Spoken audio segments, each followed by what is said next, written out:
CNN Radio.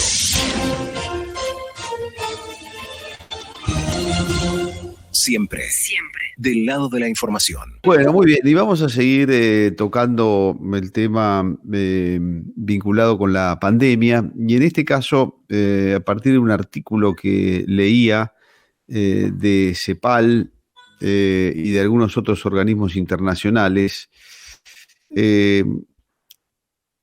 se confirma que vienen momentos complicados, no solo en la Argentina, sino en el mundo, pero centrándonos especialmente en nuestro continente, en América y en América Latina específicamente, leía que según FAO y CEPAL, millones de personas pueden caer en la pobreza extrema y el hambre en 2020 en América Latina y el Caribe por el impacto que puede tener la pandemia. Se habla de que este año podrían incorporarse 16 millones de personas a esta categoría, llevando el número de personas pobres y con dificultades de alimentación importantes, muy importantes, podría llegar en América Latina y el Caribe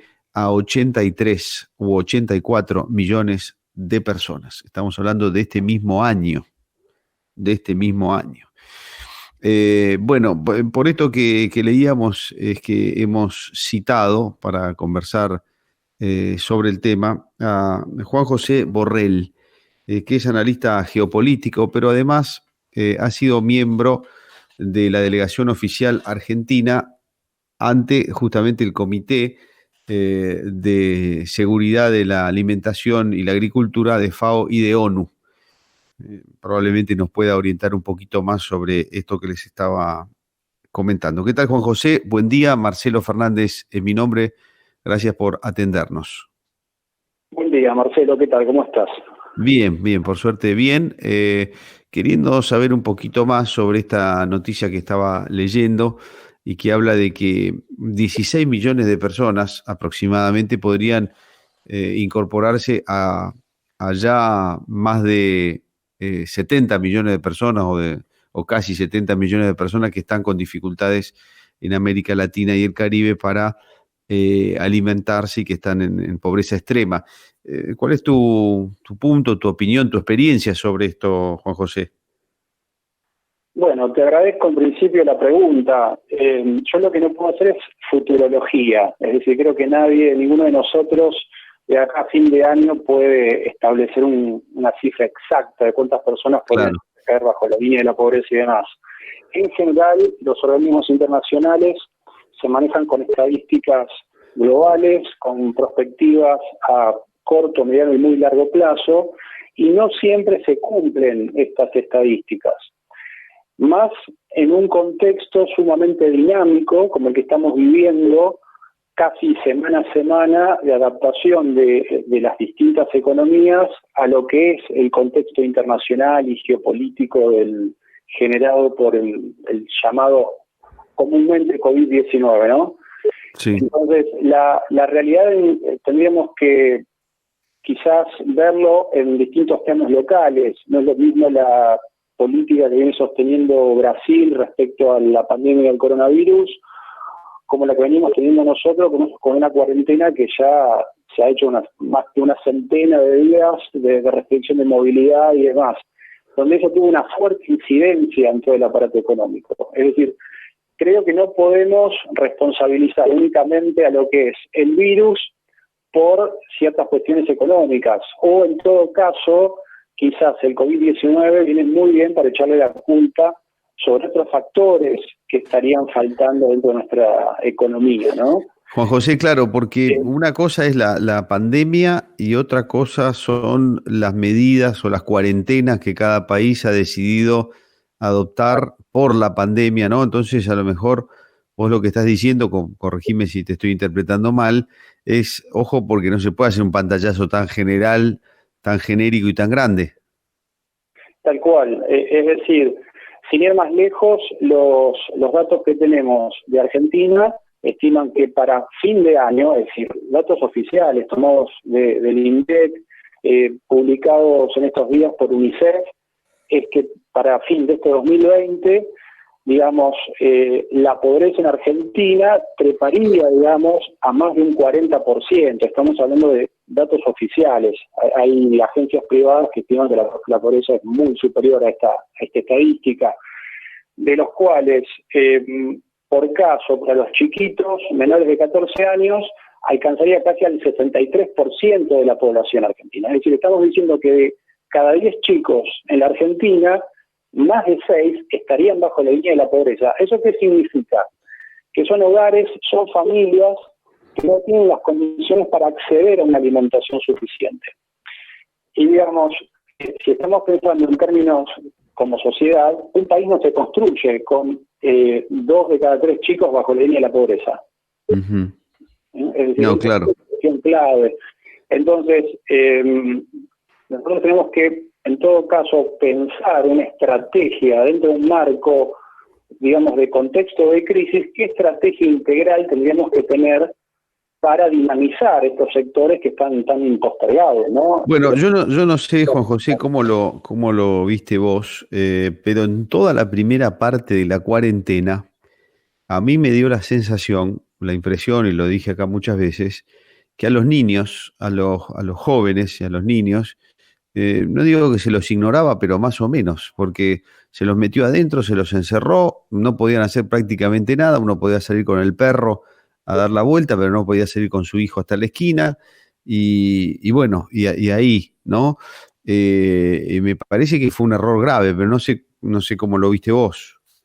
Sí, bueno, yo epidemiólogo no soy, pero hay diversos especialistas que estiman que tuvimos una reacción quizás apresurada, que las medidas de restricción deberían haber sido más selectivas y que en todo caso para una política de salud pública tendiente a fortalecer lo que serían los sistemas inmunológicos y demás, precisamente los chicos y la población joven de todos los sectores sociales tendría que haber tenido otro tipo de contacto, pero en los inicios de esta situación de pandemia parecía como que venía un cuco que nos iba a devorar a todos, ¿no? Parecía que venía una nube de ébola o de antrax donde la gente iba a quedar como moscas. Entonces, ante esa situación se decidió, digamos, restringir la movilidad.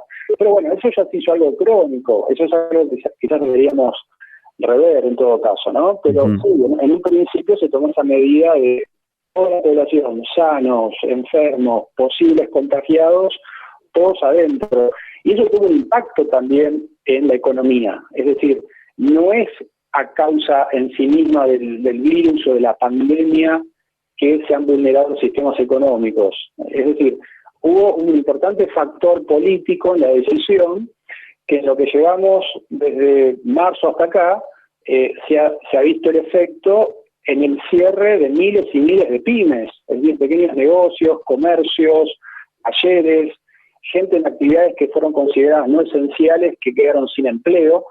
Entonces, bueno, todo eso contribuyó a generar un estado, digamos, de crisis larvado.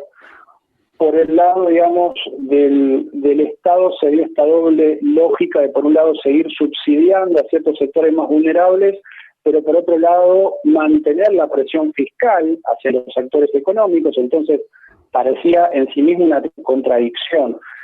Entonces hay una serie, por eso digo que, de fenómenos complejos que hacen esta suerte de caldero en el que estamos viviendo, ¿no? Uh-huh. Juan José, hay una frase que se repite mucho que dice que Argentina produce, y a lo mejor se puede llevar a América Latina, pero concentrémonos en Argentina, produce alimentos para 400 millones de personas o 4.000 millones de personas, no sé, porque es un número que está dicho. Sí, 400. Sí. Pero quiero decir, podrían haber dicho el número que sea, es un número que alguien impuso y se repite, y no puede mantener con buena alimentación a una buena parte de su población.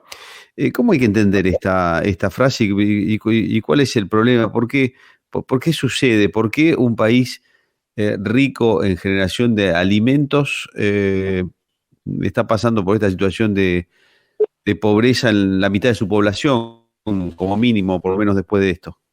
Bueno, yo creo que para eso se necesitaría un gabinete de expertos de distintas disciplinas. Yo lo que veo es una gran contradicción, una gran paradoja. Argentina es un gran productor no solo de alimentos, sino de commodities agrícolas que no estarían destinados directamente a la alimentación humana, que tenga más de 15 millones, 17 millones de personas que no acceden satisfactoriamente a un suministro de alimentos. Es una paradoja. Y lo que vos mencionás de esta suerte de eslogan de que Argentina podría producir alimentos para 400 millones, sí, tiene que ver con, digamos, estas banderas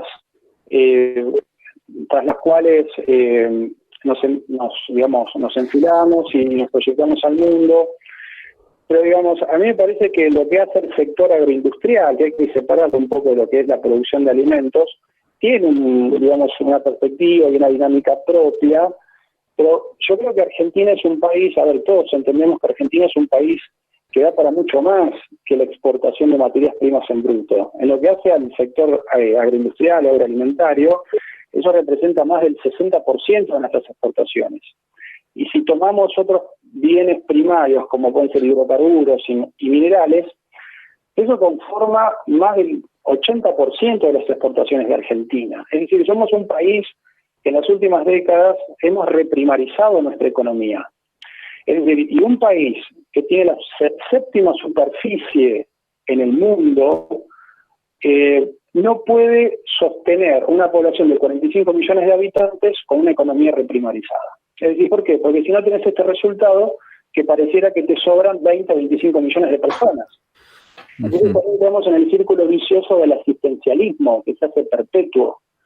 Es decir, hay otros sectores que habría que desarrollar para generar trabajo genuino para que estos conciudadanos se sumen, digamos, a un crecimiento, un desarrollo en el largo plazo. La pregunta sería, Juan José, ¿cómo no hemos tenido la inteligencia de, produciendo esa cantidad de materia prima, generar los alimentos necesarios, por lo menos para tener a la población bien alimentada? Bueno, esa sería una pregunta que habría que hacerle a los políticos.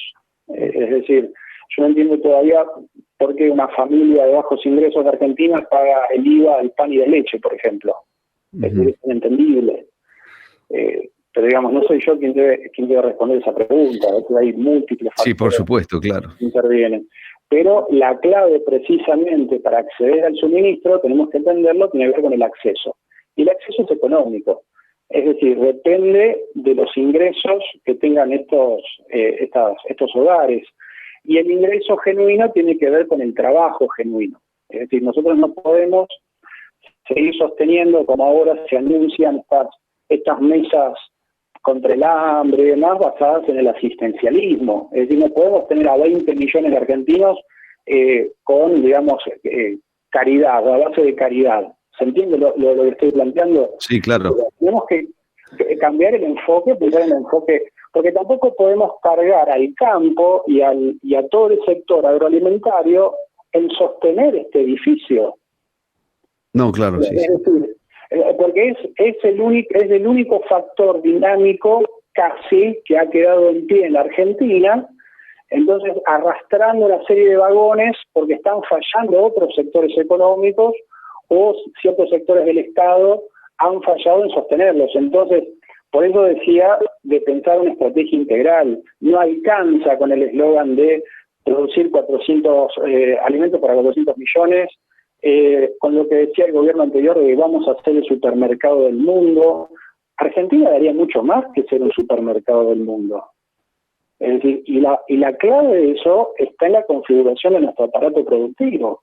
No producimos bienes con alto valor agregado. Es decir, los sistemas de patentes, de matrices de producción, los hemos desguazado. Entonces, a eso es a lo que me estoy refiriendo. Lo otro vendría como correlato, es decir, como correlato, como efecto de esa dinámica, cada vez mayores sectores se podrían ir sumando a medida que vaya creciendo en toda la economía argentina. Un poco como han hecho los países emergentes en los últimos 20 años. las nuevas clases medias en la India, en Brasil, en China, en México. Es decir, son resultado de un crecimiento integral de las economías. Sí, se entiende. Juan José, muy amable, ha sido muy, muy atento con nosotros y gracias por el tiempo. Por favor, un gusto, Marcelo. Igualmente, adiós, hasta luego. Hemos conversado con Juan José Borrell, que es analista geopolítico, y con él conversábamos sobre este artículo que habla de América Latina. Después nos concentramos más en Argentina y la gente que después de esta pandemia va a caer aparentemente de manera inevitable, por cómo van las cosas, en situación de pobreza.